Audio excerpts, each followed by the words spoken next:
आज हम करेंगे पार्ट 9 ईडियम्स एंड फ्रेजेस का। अपने पहले ईडियम पर चलते हैं। Wait blanket.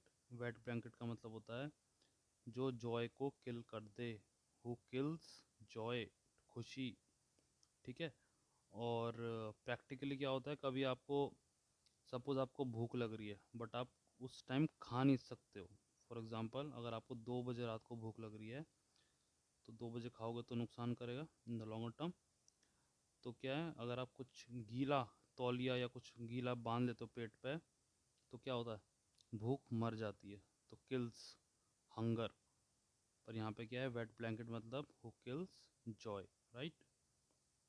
Whether the storm, that means come out safely through difficulty, परेशानियों से बच के निकल जाना सेफली।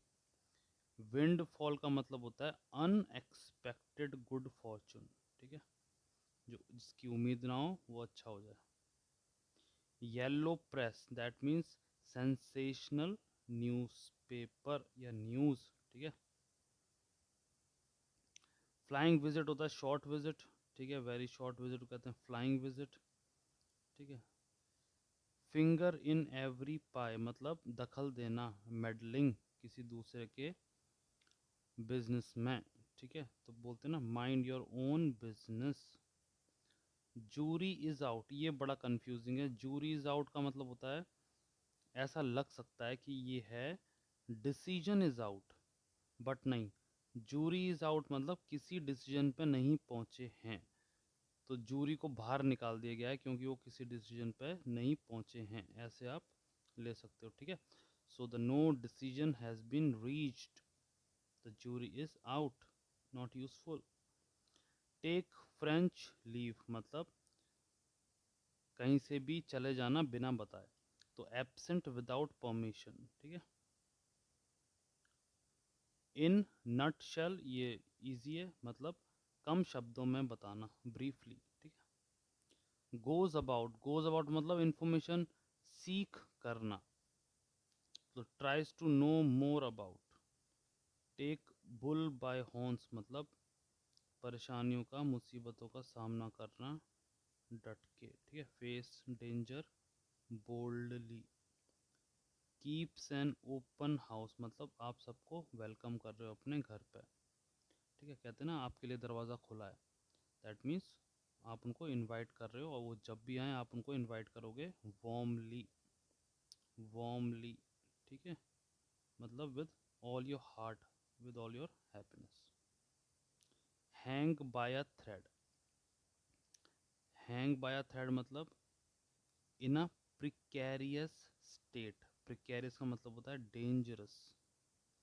तो hang bye a thread in a dangerous state. ठीक है। All intends and purposes, that means in a practical sense, जितने भी असेंशियल पॉइंट्स हैं वो। ठीक है। All intends and purposes. आगे चलते हैं। इन ब्लैक एंड वाइट मतलब जो चीज़ लिखी गई हो। ठीक है, तो ऐसे समझ लो this is a white paper और ब्लैक पेन है, तो ब्लैक पेन को वाइट पेपर पर लिख रहे हैं, समथिंग इज रिटन। ठीक है। या ब्लैक बोर्ड समझ लो, वाइट चौक से लिख रहे हैं, तो जैसा भी आपको कन्वीनियंट हो। Keep abreast of, that means familiar with, वाकिफ होना। लैक लस्टर, दैट मीन्स जो चीज़ डल है उसे कहते हैं लैक लस्टर, शाइन नहीं है। In letter and in spirit, that means in form और इन सब्सटेंस। ठीक है। In letter and in spirit. At loggerheads, that means in disagreement, enemy. ठीक है, तो सिंपल है। टू लुक डाउन अपॉन मतलब नफरत करना, to hate. To look small मतलब बेवकूफ़ दिखना, to appear stupid, right. At a low ebb, this is declining, falling. ठीक है, फॉलिंग। मैन ऑफ स्ट्रॉ मतलब good for nothing, in significant person, तो सिग्निफिकेंट होता है कमाल का, इनसिग्निफिकेंट मतलब होता है जो कमाल का ना हो, weak, poor, good for nothing, ठीक है। मेक अ मैस ऑफ मतलब रूइन करना, ख़राब कर देना, स्पॉइल कर देना, तो मेक अ मैस ऑफ।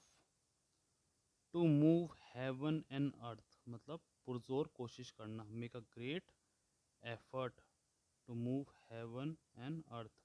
अब जब हम पूरी कोशिश करते हैं तो रिज़ल्ट कुछ भी आए एक्सेप्टेबल होता है, ठीक है। आपने अपना बेस्ट दिया है, रिज़ल्ट कुछ भी आए, रिज़ल्ट से आप वाकिफ़ नहीं हो, ज़्यादा मेहनत करो, राइट। सो आज के थे 25 ईडियम्स, दिस इज़ पार्ट 9। अब मिलते हैं आपसे पार्ट 10 में। तो आज के लिए इतना ही, अब मिलते हैं आपसे नेक्स्ट वीडियो में।